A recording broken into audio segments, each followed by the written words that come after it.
Hello friends, hope you are enjoying the lectures on this channel and learning the concepts without any problem. While preparing next lecture on differential equations, I have come across a concept that you need to learn first. So I have prepared this lecture for you on the topic difference between algebraic and transcendental functions. Generally, students are not familiar with the term transcendental, but to have clear understanding of these terms is mandatory to understand the next concept of differential equations. So let us start our lecture. First, let me tell you about the content of the lecture. We will define algebraic function along with their examples, then transcendental functions along with their examples. We will also discuss some exercises to make the concept more clear, and then the name associated with the concept of transcendency, and then some references. So let us start with algebraic functions. First of all, it is a function, so we can represent it like y equal to f of x. Okay, and this function can have algebraic operations, means addition, subtraction, multiplication, division, raising powers, and raising roots. Okay, but be careful that the number of algebraic operations should be a finite number, and there should not be any infinite series in the function. So any function satisfying all these criteria will be an algebraic function. Now, which functions come under the category of these functions? Let us have a look on those functions. Okay, first are the polynomial functions, and these can be represented either by f of x or p of x. P specifically we used because these are polynomial functions, and these functions are defined as an x raised to n plus an minus 1 x raised to n minus 1 up to a1x plus a naught, where this n, this is a fixed natural number including 0, and all these coefficients ai's, these can be any real number, and this x, this can also be any real number. Now next we have rational functions. Rational functions means division of polynomials, and these can be represented by f of x equal to p of x by q of x, where px and q's both are polynomials, and this polynomial q of x should be a non-zero polynomial. Then under this category, we have reciprocal functions, which is a special case of rational functions. And these functions can be defined by f of x equal to a by x. Obviously, x should not be equal to 0. And this a, this can be any non-zero real constant. Now, under this category, next we have irrational functions, the functions that have non-integral powers. And these can be defined as x raised to p by q, right? Where q should not be equal to 0. And this x can be any number within this open interval 0 to infinity. Some of the examples under these, under the category of irrational functions, you can take under root x, x raised to 1 by 3, x raised to 4 by 5, and similarly many more you can define. Now next we have some of these functions, and I hope that you would be familiar with these examples. The first one, okay, the first one, f of x equal to mod x. This function is modulus function.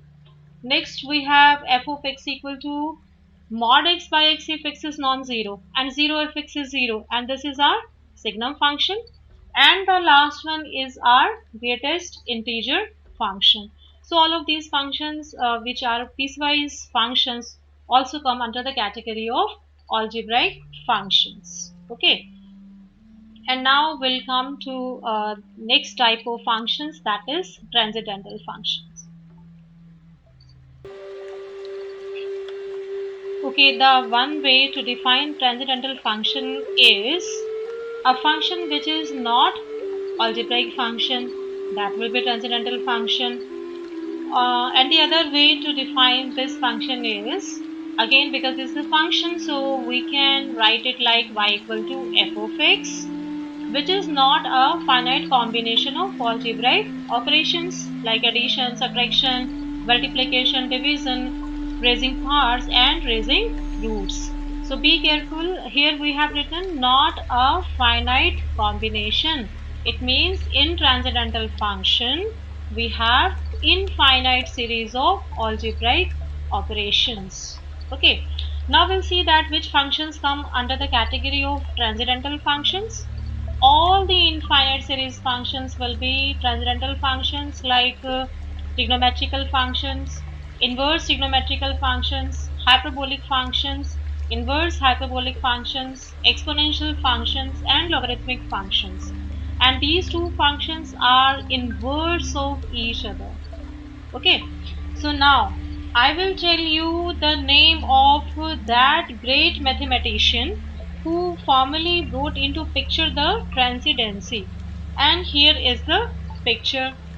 Can you name this great mathematician? Oh, a clue is there in the picture itself. The name is written. Yes, this is Leonard Euler, whose name is associated with the concept of transcendency. Now, for better understanding of the topic, let us take some exercises. First example is y equal to 2x square plus 5x minus sin x. Can you tell me that which type of function is this? Is it algebraic function or is it transcendental function?